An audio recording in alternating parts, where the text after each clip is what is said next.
Ever wish you had a time machine? I know I do. Today, we're diving deep into India's journey since gaining independence back in 1947. Specifically, we're going to be focusing on their constitution, like the bedrock of their democracy.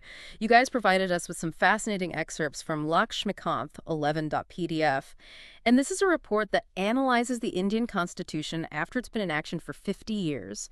We're going to uncover the surprising successes, the stark failures, and maybe even some recommendations that could shape the future of India. It's kind of like giving a whole nation a health checkup. Yeah, what I find really interesting here is the approach they took. You see, this wasn't about just rewriting the Constitution from scratch. Instead, in the year 2000, they formed a national commission to review the working of the Constitution, or the NCRWC for short. Their goal, well, they weren't trying to reinvent the wheel, but more like fine-tuning a really complex engine that had been running for like half a century. So, not looking to scrap the whole car, just figure out what needed a tune up. I like that analogy. Yeah. So, to do that, they analyzed 11 key areas, everything from how well democratic institutions were functioning to, the actual impacts of their social and economic policies. What did they find? Well, they found that while India was functioning within this framework of parliamentary democracy, and by that I mean a system where the government is accountable to the elected parliament, India had actually made some pretty impressive strides. For example, between 1960 and 2000, wheat production in India absolutely exploded. We're talking a jump of over 600%, going from 11 million tons to a whopping 75.6 million tons. That's not just a jump, that's like a leap across continents. What does that kind of growth mean in real terms for the people? Well, it's a massive victory in the fight against hunger. India went from really struggling to feed its population to actually having a surplus. But it wasn't just about filling stomachs. Life expectancy in India more than doubled, going from just 32 years in 1950 to 63 years in 2000. Wow, more than double. That's incredible. It really goes to show how much progress was made in those 50 years. Oh, and there's this really fascinating comparison the report pointed out. A child born in Kerala in 2000 could actually expect to live longer than a child born in Washington. These accomplishments really showcase India's dedication to building up strong economic and social infrastructure. It's inspiring to see that kind of transformation. But as we all know, no checkup is complete without finding a few areas that need some attention. What were some of the issues that the NCRWC flagged?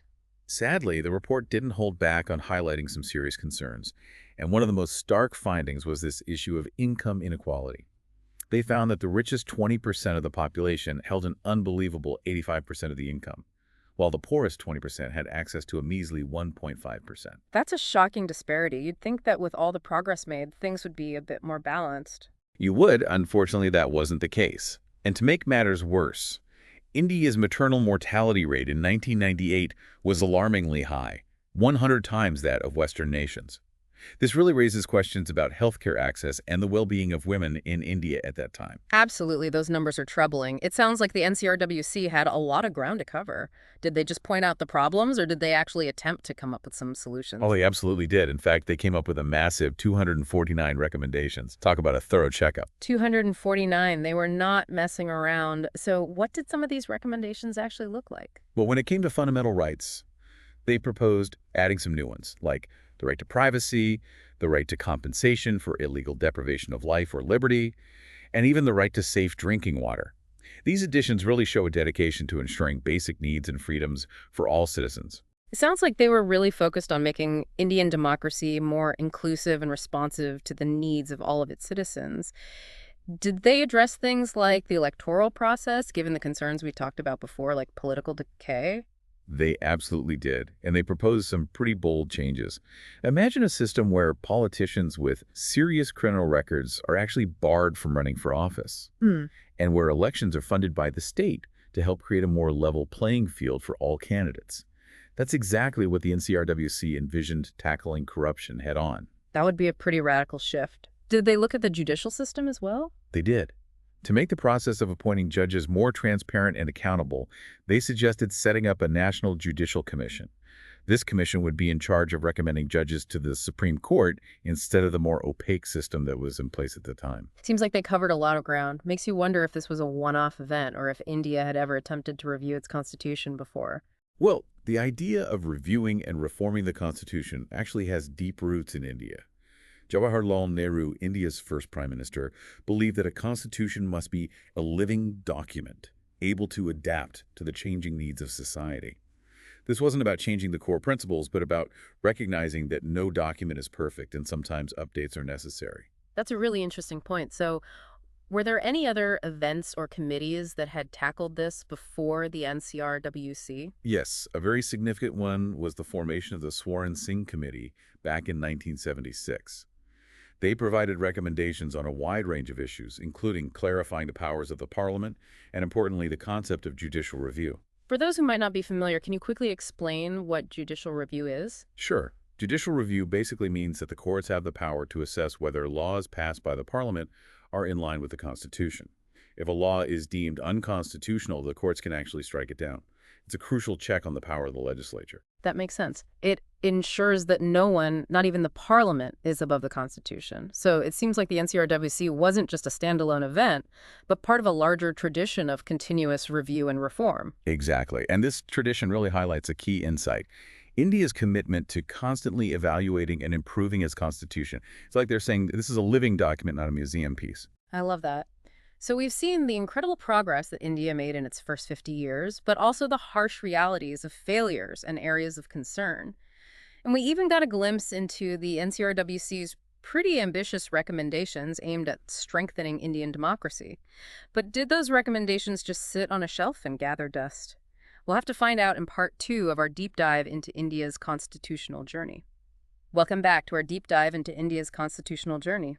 Last time, we uncovered some of the major successes and challenges that India faced in their first 50 years. We even peeked into this treasure chest of 249 recommendations offered by the NCRWC to, try to make their democracy even stronger. But the big question is, did any of those recommendations actually lead to change? Well, it's not like they flipped a switch and everything was suddenly different. The recommendations did spark a lot of discussion and debate, but they didn't immediately translate into a complete overhaul of the entire system. So no major constitutional makeover. Why not? Well, remember, the NCRWC's job was to analyze and suggest, not really to enforce change. Think of it this way, like a doctor gives you a diagnosis and a treatment plan. You still have to decide if you're going to follow through with it and take your medicine. Plus, India's political landscape is really complex. It's kind of like this giant, intricate puzzle. You've got all these different layers of government and various political parties, onion, and sometimes those interests clash. Trying to get everybody to agree on such a long list of changes, that's no easy feat. Oh, I can only imagine. So did all that hard work from the NCRWC just kind of fade into the background? Did anything concrete actually happen? This is where things get interesting. While not everything got implemented directly, I think of the report kind of like a stone dropped into a pond. It created all these ripples that spread outward. And they ended up influencing the political landscape in several different ways. For example, it brought a lot of attention back to the idea of electoral reforms.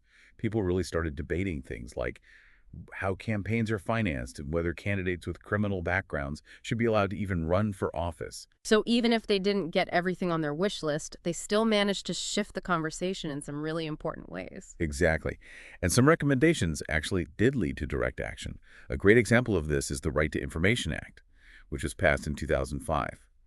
Now, the NCRWC didn't specifically come out and propose this law, but their focus on government transparency and accountability definitely added fuel to the movement that eventually got it passed. Yeah, the Right to Information Act has been absolutely huge for empowering citizens and holding those in power in check. Absolutely. And the NCRWC also had a lasting impact on how people thought about judicial reforms. While their specific proposal for a National Judicial Appointments Commission, that body that would be in charge of recommending judges for the Supreme Court, it didn't get implemented exactly as they envisioned it, but it really fueled these ongoing discussions about how to make the process better and make sure the judges are held accountable for their decision. Okay, so the impact was real, but not always a direct line from suggestion to implementation. More like planting seeds that then grew in these different and unexpected ways. A perfect analogy. The NCRWC report really injected these fresh ideas into India's constitutional conversation.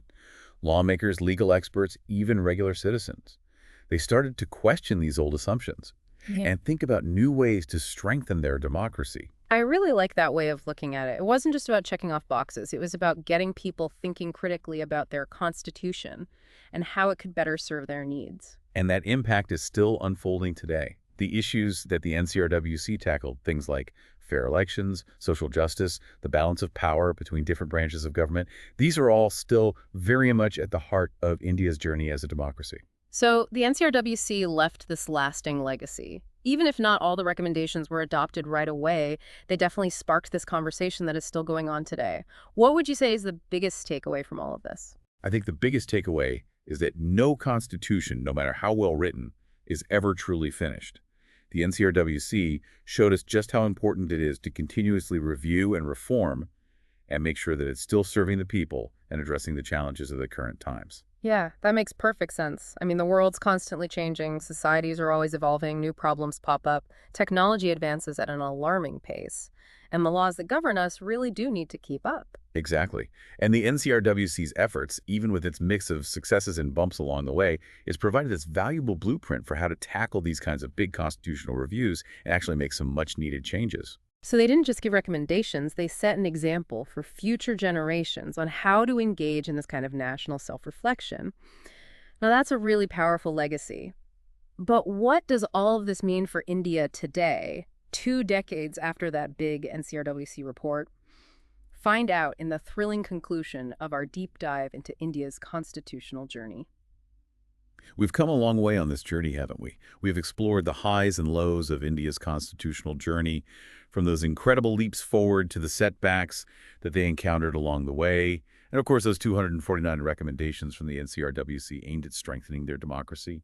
Now it feels like we're standing at a crossroads looking back at everything that was and trying to get a glimpse of what might be on the horizon. It's true. The NCRWC report really does feel like a snapshot of India caught at this really crucial turning point. It captures both the triumphs and the struggles of a young democracy grappling with these really complex issues. It makes you think, what would a report like that reveal about India today? I mean, after all, it's been 2 more decades of change and growth. Have they managed to truly grapple with those big issues that the NCRWC brought to light? Well, it's almost like we need a sequel to that original report. Yeah. Think about it. So much has happened in India since 2000. The economy has grown rapidly, technology has transformed daily life, and the global landscape has shifted dramatically. And then, of course, you have all these new social and political dynamics to consider. It really makes you wonder if some of the NCRWC's recommendations might be even more relevant today than they were back then. You're absolutely right. Take their recommendations on electoral reforms, for example.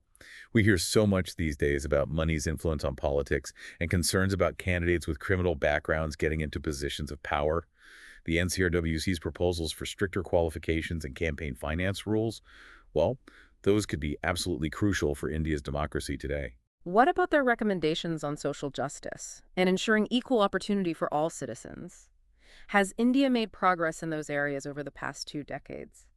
That's a really complex question, and honestly, there isn't a simple yes or no answer. India has definitely taken strides in certain areas, but there are still some really significant hurdles to overcome. The NCRWC's call for better representation of marginalized communities, for example, in the courts and the legislature, that's still very much a work in progress. So it sounds like the journey is far from over. The issues the NCRWC raised aren't just relics of the past. They're woven into the fabric of India's present. You're exactly right. And that's precisely what makes the NCRWC's legacy so important. It's not just about the specific recommendations that they made. It's about something bigger. It's about the spirit of self-reflection, the courage to look critically at your own systems, and the unwavering commitment to those core democratic values. Their work truly embodies that spirit. It's a powerful reminder that a constitution isn't just some static document locked away in a vault. It's a living, breathing framework that demands constant care and adaptation if it's going to truly serve the people it was designed to protect. Couldn't have said it better myself. And it really underscores something really important. That responsibility for upholding those constitutional values. Well, it doesn't just fall on the shoulders of lawmakers and judges. It's a responsibility that we all share. It demands active citizenship, informed debate, and a willingness to get involved in shaping our democracies for the better. So as we wrap up this deep dive into India's constitutional journey, we want to leave you with this thought. What are the constitutional values you hold dear? How are those values playing out in your own community, your country, the world at large? And most importantly, what role can you play in ensuring that those values guide us towards a more just and equitable future for everyone? Thanks for joining us on this deep dive.